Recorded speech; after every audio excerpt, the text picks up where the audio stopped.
కాపాడుకుదురుగాక.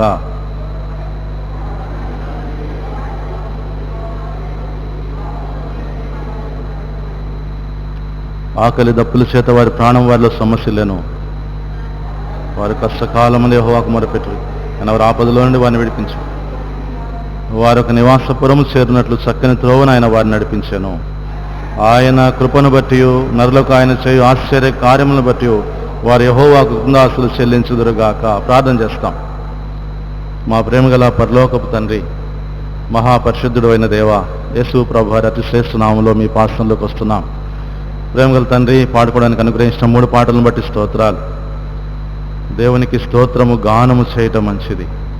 ప్రభా, వాక్యమును యాకోబుకు తెలియజేసిన దేవుడవని, ప్రేమగల తండ్రి, నీదు విశ్వాస్యత అంతరిక్షం అంటుచున్న విశ్వాస్యతని ప్రభా, మరి రాజులను మనుషులు నమ్ముకొనక నరులు నమ్ముకొనక ఎవరైతే యెహోవా యందు నమ్మకించిన వాడే ధన్యుడని పాడుకోవడానికి ఇచ్చిన కృపను బట్టి స్తోత్రాలు.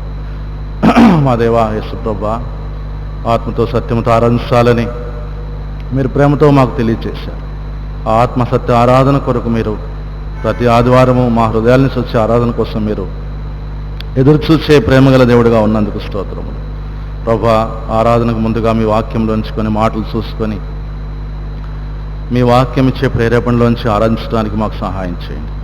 ఇది మీ వాక్యం తండ్రి. మీ దాసుడు నిష్ప్రయోజకుడు, సంపూర్ణంగా బుద్ధి లేనివాడు, పరిమితి కలిగిన వాడు, ఏ మంచితనం లేనివాడు, కేవలము మీ రక్త ప్రోక్షను బట్టి మీరిచ్చిన రక్షణ బట్టే నిలబడుతున్నాడు. మీ ప్రేమను బట్టే ప్రభా, బలహీనను మీరు జ్ఞాపకం చేసుకున్న కారణాన్ని బట్టే నిలబడుతున్నాను. సంపూర్ణంగా శిలువ చెంత మరుగుపరచని దాసుని నీ వాక్యం మాత్రము మాకు వినబడడానికి సహాయం చేయండి. నోటి బూరగాను ప్రభా, ఖాళీ చేసినటువంటి పాత్రగాను వాడు. ఇర్మియా 1:9, యెషయా 51:16, నిర్గమ 4:12, ప్రభా తండ్రి, లూకా 12:12, 24:45, 81:10 కీర్తన గ్రంథం. ఆత్మాభిషేకం ఉంచిన ఉచ్చరణ దయచేని దాసుని సహాయం చేసి మీ బిడ్డలతో మాతో మాట్లాడండి. యేసు ప్రభు నామములో ప్రార్థిస్తున్నాను తండ్రి, ఆమేన్. కీర్తన 107లో ఈ మాట, నరులకు ఆయన కృపను బట్టి నరులకు ఆయన చేయు ఆశ్చర్య కార్యములను బట్టి వారు యెహోవాకు కృతజ్ఞతాస్తుతులు చెల్లించుదురుగాక. ఈ కీర్తనలో మొత్తము దాదాపుగా 43 వచనాలు ఉన్నాయి, 40 చరణాలు ఉన్నాయి. ఇదంతా కీర్తన, పాడుకోదగిన కీర్తన. ఈ కీర్తన అంతట్లో 5 రకాల మనుషుల గురించి కీర్తనాకారుడు రాస్తున్నాడు. లేకపోతే మనుషులు 5 రకాల అనుభవాల గురించి రాస్తున్నాడు. ఇంకో మాట చెప్పాలంటే, ఇక్కడ మొట్టమొదట చూస్తున్న వారిని చూస్తే, వారి అరణ్య మందల ఎడారి త్రోవను తిరుగులాడేవారు, ఇంగ్లీష్లో వాండరర్స్ అంటారు. అంటే దేశదిమ్మర్లు అని చెప్పుకోవచ్చు ఇంకో భాషలో. రెండవది 8వ వచనం తర్వాత 9వ వచనం నుంచి 10వ వచనం చూస్తే, ఇనుప కట్ల చేత బంధింపబడిన వారై 11వ వచనము, వీరు చెరలో ఉన్న అనుభవంలో ఉన్నవారు, చెర వంటి అనుభవం కలిగిన వారు. మూడవదిగా 20వ వచనం చూస్తే ఆశ్చర్యకరమైన విషయం ఏంటంటే, అక్కడ ఆసుపత్రిలో ఉండే రోగులు కనపడుతున్నారు. మూడవదిగా మరి సముద్రంలో ప్రయాణం చేసేవారు 24 లేకపోతే 23వ వచనం నుంచి కనబడుతున్నారు, సముద్ర ప్రయాణాలు చేసేవారు.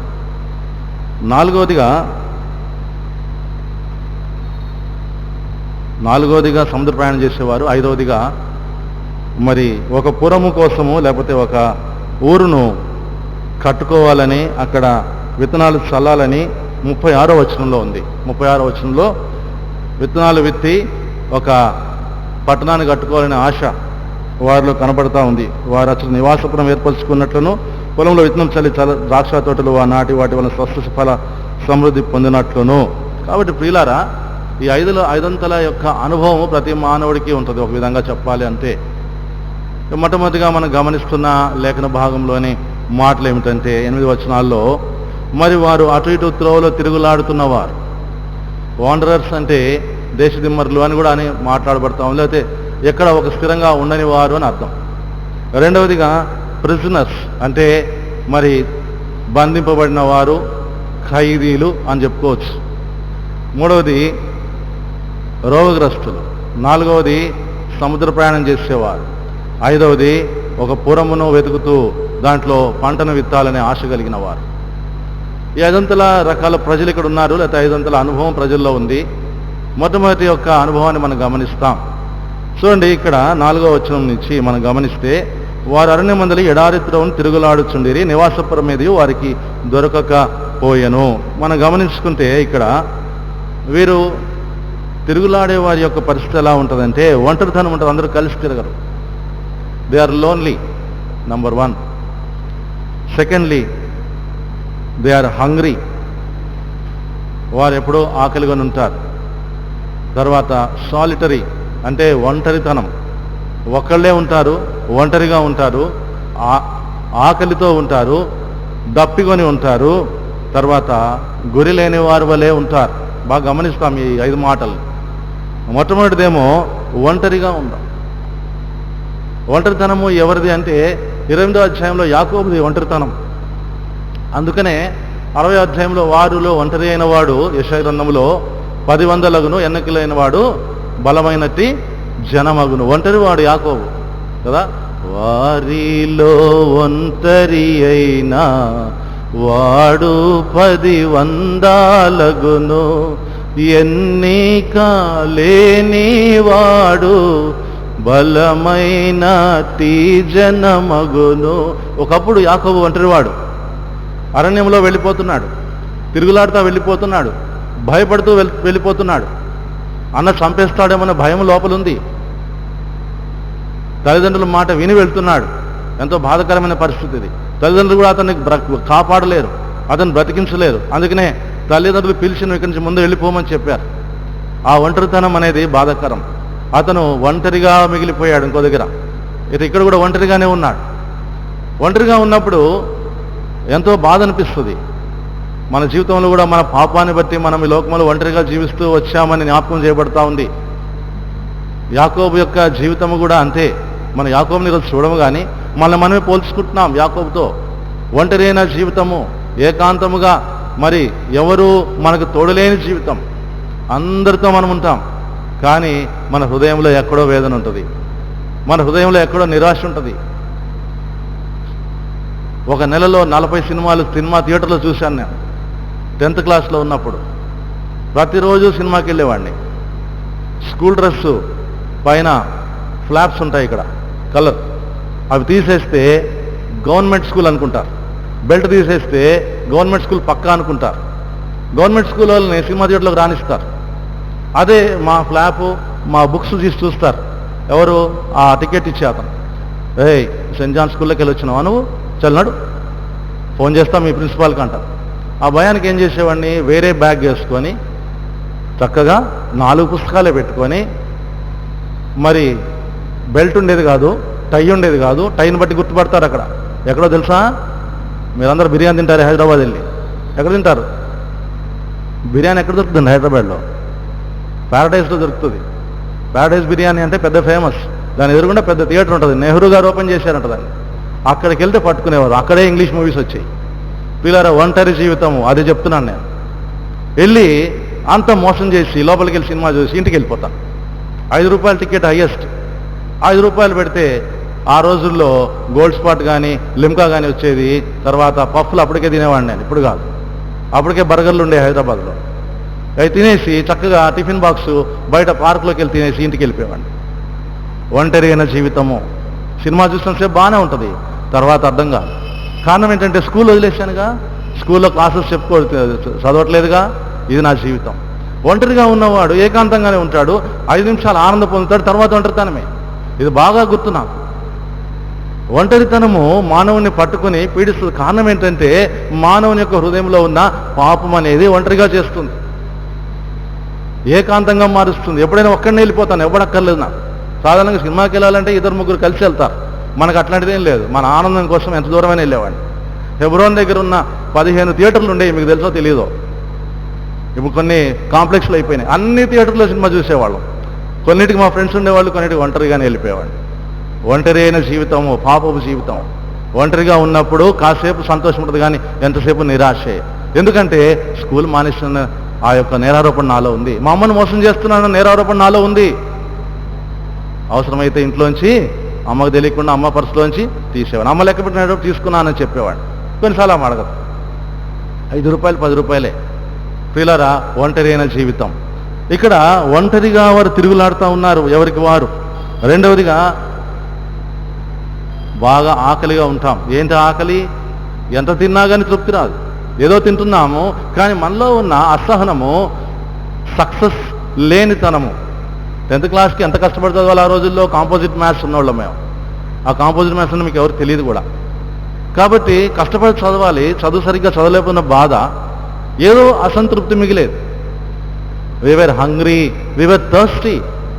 దప్పికొన్న జీవితము, ఎంత చూసినా కానీ తృప్తిపడదు. దినమంతా క్రికెట్ ఆడేవాడిని, తర్వాత కొన్ని సంవత్సరాలు 2 మ్యాచ్లు ఆడేవాళ్ళం పొద్దున్న సాయంత్రం దాకా. అందుకనే ఈ కలర్ ఇలా అయింది.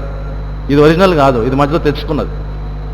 పాపం హైదరాబాద్ ఎండలో చక్కగా పొద్దున్న 8:30-9 గంటలకు ఆదివారం వెళ్ళిపోతే సాయంత్రం 5 గంటల దాకా అదే ఎండలో. ఎండాకాలం లేదు, వర్షాకాలం లేదు, శీతాకాలం, ఏ కాలమైనా పర్వాలేదు.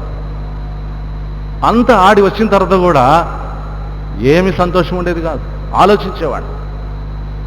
సినిమా అంతా చూసిన తర్వాత సినిమాలో సుఖాంతం అవుతుంది. ఎప్పుడు కూడా సినిమా అనేది మోసం.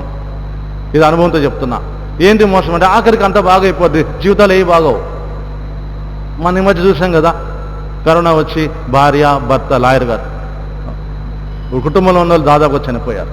అలా ఎన్ని కుటుంబాలు పోయినాయో ఇప్పుడంటే మీడియాలోకి వచ్చింది కాబట్టి ప్రియులారా, సుఖాంతం జీవితం అవ్వదు. ఎంత గొప్పవాళ్ళకైనా, ఎంత సామాన్యులకైనా, ఎంత మంచి వాళ్ళకైనా సుఖాంతం ఉండదు. కానీ అందులో సుఖాంతం ఉంటుంది, నా హృదయంలో సుఖం లేదు, నా హృదయంలో సంతోషం లేదు. తిరుగులాడిన అనుభవం ఏంటంటే లోన్లీనెస్, హంగ్రీనెస్, థర్స్టీనెస్. ఇప్పుడు యేసుప్రభువు వారు ఏమన్నారు? జీవజలంలో ఊటను నేనే, నా యొద్దకు వచ్చేవాడు ఎప్పుడు దప్పికొండ. మాట జ్ఞాపకం చేసుకుందాం. 4వ అధ్యాయం యోహాను సువార్త.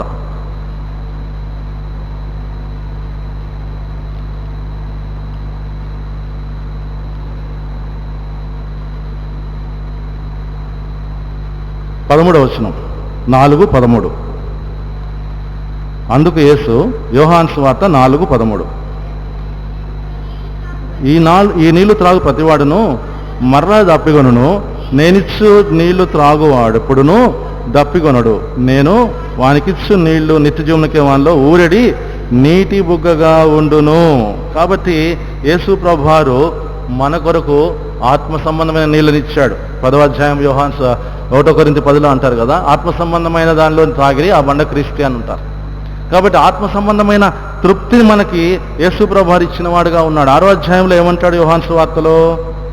చూడండి, పరలోకం నుండి దిగి వచ్చిన జీవాహారమును నేనే. ఆ మాట ఎవరైనా చదవండి దయచేసి. చూడండి,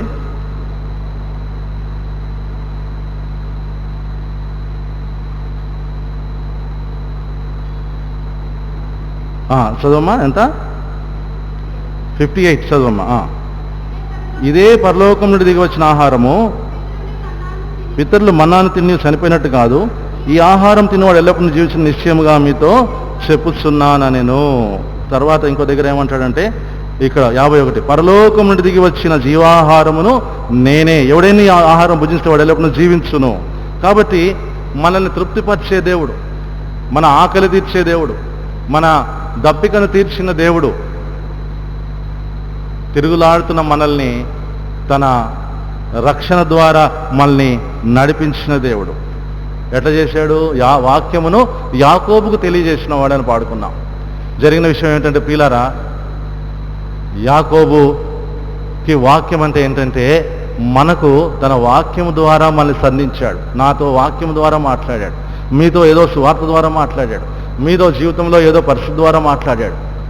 వాక్యం ఎప్పుడైతే మన దగ్గరికి వచ్చిందో మనకు అర్థమైంది మనం పాపులమని. వాక్యము స్పష్టంగా చూపిస్తుంది మనలో ఉన్న పాపం ఏమిటో.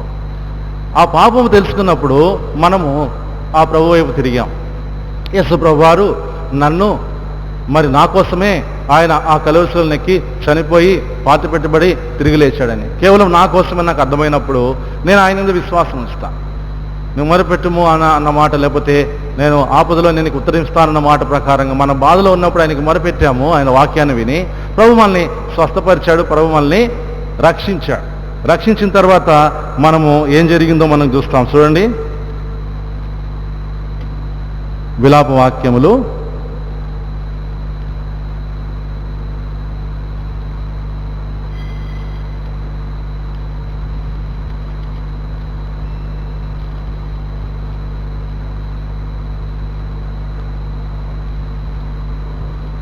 3వ అధ్యాయము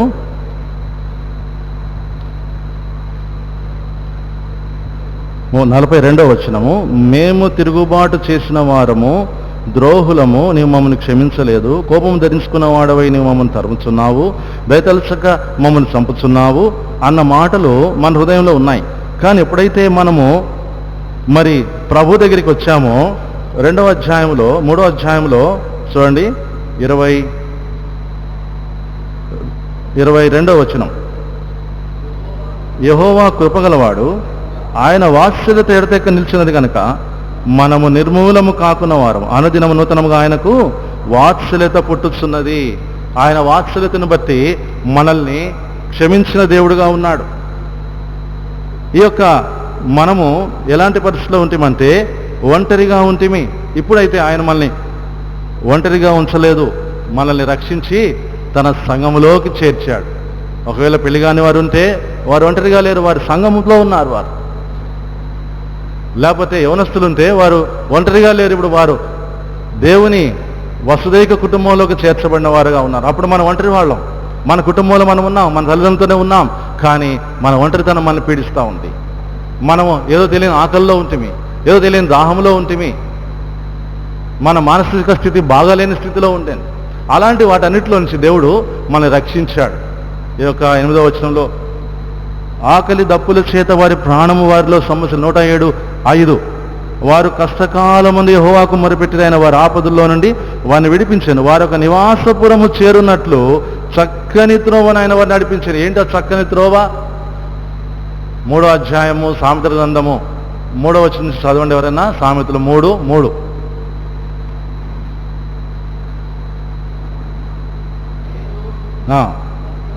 సత్యమును ఎన్నడు నిన్ను విడిచిపోనీయకుము, ధరించుకొనుము, రాసుకొనుము. దేవుని దృష్టి అందును మానవుల దృష్టి అందును దయనుంది మంచివాడవనిపించుకొందువు. నీ స్వబుద్ధిని ఆధారం చేసుకొనక పూర్ణ హృదయంతో యెహోవా యందు నమ్మకముంచుము. నీ ప్రవర్తన అంతటి యందు ఆయన అధికారమును ఒప్పుకొనుము. అప్పుడు ఆయన నీ త్రోవలను సరళము చేయును. మనము ఎప్పుడైతే రక్షించబడ్డామో ఆయన అధికారమును ఒప్పుకోవడానికి ఇష్టపడిన వారంగా ఉన్నాం. అందుకనే సరళము చేయబడిన తోవ. ఒంటరిగా ఉన్న మనల్ని రక్షించాడు, ఆకలిగా ఉన్న మనకి భోజనం పెట్టాడు, దప్పికొన్న మనకి జీవజలాలు ఇచ్చాడు. ఒంటరితనములో నుంచి మన చక్కని త్రోవ నడిపించి ఎక్కడ నడిపించాడంట? వారు ఒక నివాసపురము చేరున్నట్లు చక్కని త్రోవను ఆయన వారిని నడిపి. ఏంటి ఆ త్రోవ అంటే ఆయన నీ త్రోవలను సరళము చేయను. అంతకుముందు సినిమా హాల్కి వెళ్ళిన త్రోవ, అంతకుముందు పేకాట్లకు వెళ్ళిన త్రోవ, అంతకుముందు జూదాలకు వెళ్ళిన త్రోవ, అంతకుముందు క్లబ్బులకు వెళ్ళిన త్రోవ, అంతకుముందు ఎక్కడెక్కడికో వెళ్ళిన త్రోవలు. ఆ త్రోవలన్నీ మూయబడ్డాయి మన జీవితంలో. చక్కని పురము ఏంటంటే ఆయన సన్నిధి ఉండే ఆయన యొక్క ఇల్లు, ఆయన యొక్క మందిరము. ఇదే ఆ నివాసపురం. ఇక్కడే ఆత్మీయంగా మనం బ్రతుకుతున్నాం, ఆత్మీయంగా మనం ఆరాధించడం ఇక్కడికే వస్తున్నాం. ఇక్కడికి ఆయన చేర్చాడు. అందుకనే 8వ వచనంలో అంటున్నాడు, ఆయన కృపను బట్టి నరులకు ఆయన చేయు ఆశ్చర్య కార్యమును బట్టి వారి యెహోవాకు కృందాస్తులు చెల్లించుదురుగాక. మనము ఖైదీలుగా తిరుగుబోతులుగా ఉంటిమి. దేవుడు మనల్ని అటు ఇటు తిరుగులాడకుండా మనల్ని రక్షించి మనల్ని విడిపించి ఒంటరిగా ఉన్న మనల్ని సంఘము, జీవం గల దేవుని సంఘములో చేర్చి ఇక్కడ మనం తృప్తిపరుస్తున్నాడు, ఇక్కడ మనం పోషిస్తున్నాడు. దాన్ని బట్టి మనం ఆయన్ని స్తుతింపబోదు. వారి యెహోవా కృతజ్ఞతలు చెల్లించుదురుగాక, నరులకు ఆయన చేయు కార్యం. రెండవదిగా మరి మనం గమనించుకుంటా ఉంటే 11వ వచనం నుంచి చూస్తే 10 నుంచి, దేవుని ఆజ్ఞకు లోబడక మహోన్నతిని తీర్మానం తృణీకరించినందున 107వ కీర్తన 10:11. బాధ చేతను ఇనుప కట్ల చేతను బంధింపబడిన వారై చీకటిలోను మరణాంధకారంలోను నివాసము చేయవారి హృదయమును ఆయన ఆయాసం చేత కృంగజేసెను. వారి కూలి ఉండగా సహాయుడు లేకపోయాను. కొన్నిసార్లు తిరుగుబాటు చేసేవారు. దేవుని మీద తిరుగుబాటు చేస్తారు, మనుషుల మీద కాదు. నాకెందుకు ఈ దేవుడు, నాకు అవసరం లేదు దేవుడు, మా అమ్మ నాన్నకు మందిరానికి వెళ్తే నేను రాను, వాళ్ళని కూడా వీలైతే ఆపేస్తాను, నా పిల్లలు వెళ్తే నేను రాను, నా భార్య వెళ్తే నేను రాను, ఎట్లా వెళ్తారో చూస్తాను. ఇది మనకి ప్రతి మందిరంలో ప్రతి సంఘంలో ఉండే సమస్యలే. అంటే ఏంటంటే బంధింపబడిన అనుభవం అన్నది. మనల్ని మనం బంధించుకుంటూ ఉంటాం తిరుగుబాటు చేసి. ఇక్కడ రాయబడిన మాట ఏంటంటే ఇనుప కట్ల చేతను బంధింపబడిన వారై చీకటిలోను మరణాంధకారములోను. రాయబడిన మాట ఏంటంటే darkness, death and dungeon. Darkness అంటే చీకటి, డెత్ అంటే మరణము, డంజన్ అంటే బిలము. వెలుగు రాదు అక్కడికి. తీవ్రమైన నేరం చేసిన వారిని వెలుగు లేని సెల్స్లో వేస్తారు. అక్కడ చీకటిలోనే ఉండాలి, వారు చీకటి కొట్టులో బంధిస్తారు. వాళ్ళకి వెలుగే కనబడదు, అట్లానే ఉండిపోతారు. ఒకలాగా బ్రెయిన్ పాడైపోద్ది వాళ్ళకి. కొంతకాలం అలాగ రిగరస్ ఇంప్రిజన్మెంట్, కఠిన కారాగార శిక్ష వేస్తారు. అంటే అర్థమేంటి? వాళ్ళు చేసిన పాపము అంత తీవ్రమైంది, అంత భయంకరమైంది. దాన్ని బట్టి అలాగ చేస్తారు. ఒక్కో దేశానికి ఓ విధంగా ఉంటుంది, కొంచెం అటు ఇటు శిక్షాస్మృతి, పీనల్ కోడ్ అనేది. కాబట్టి ప్రియులారా, మనం తిరుగుబాటు చేయడం ద్వారా మనం ఆ విధంగా దేవునికి విరోధులమై ఉన్నాం కదా. ఎఫెసీయుల రాసిన 2వ అధ్యాయం మొదటి నుంచి చదివితే మనకు గుర్తుంటుంది. ఒకసారి జ్ఞాపకం చేసుకుందాం మన పరిస్థితి ఎట్లా ఉందో.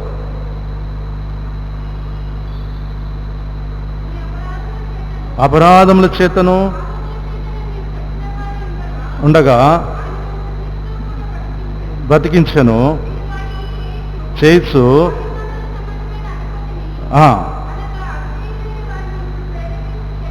శక్తికి అధిపతిని అనుసరించి ఈ ప్రపంచ ధర్మము చొప్పున మునుపు నడుచుకుంటుంది.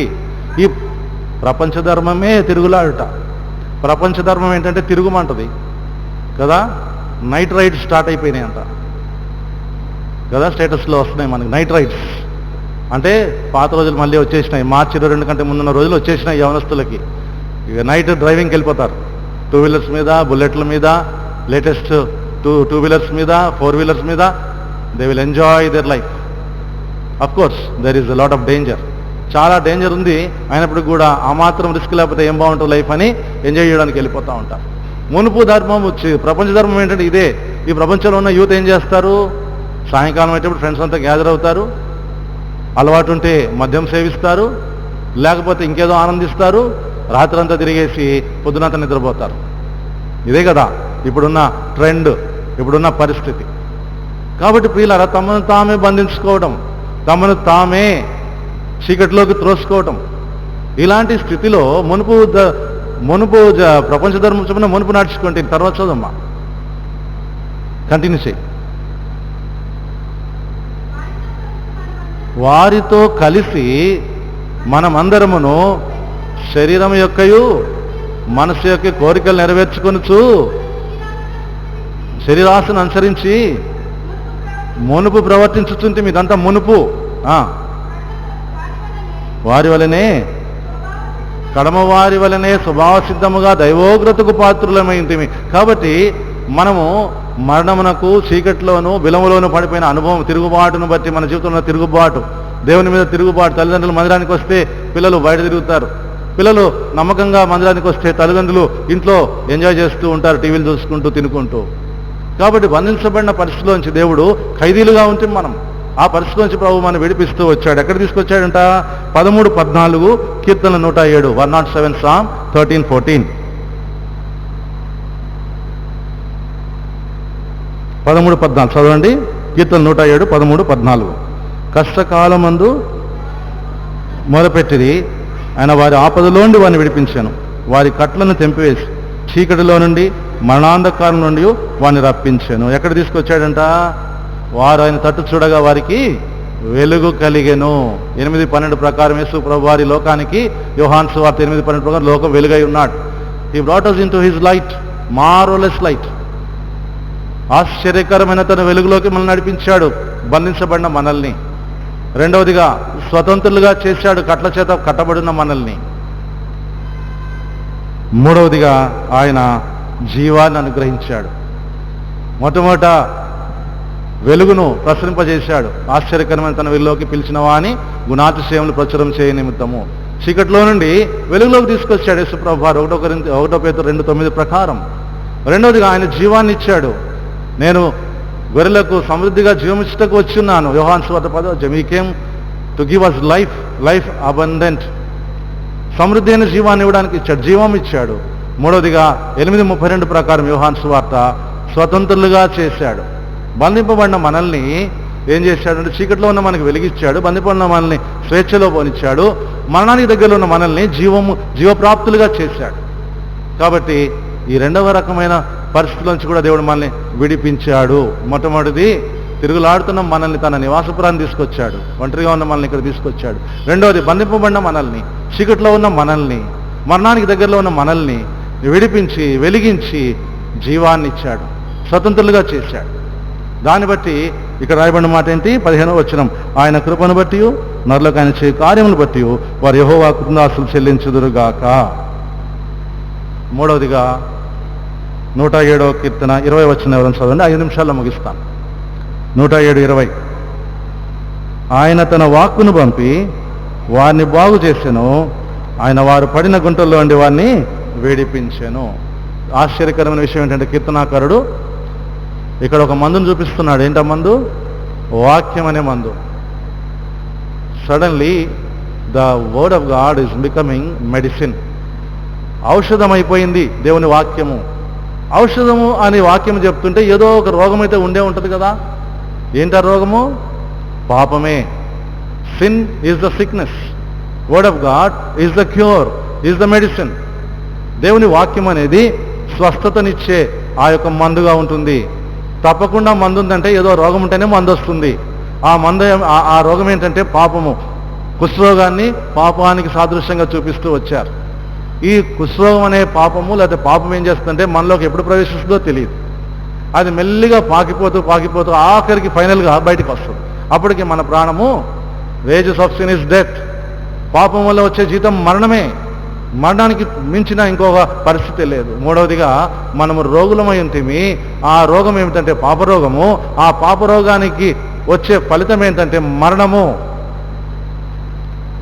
ఈ మరణము మనకి సంప్రాప్తమైపోయింది. ఎందుకంటే ఆదాము దగ్గర నుంచి వచ్చింది మనకి.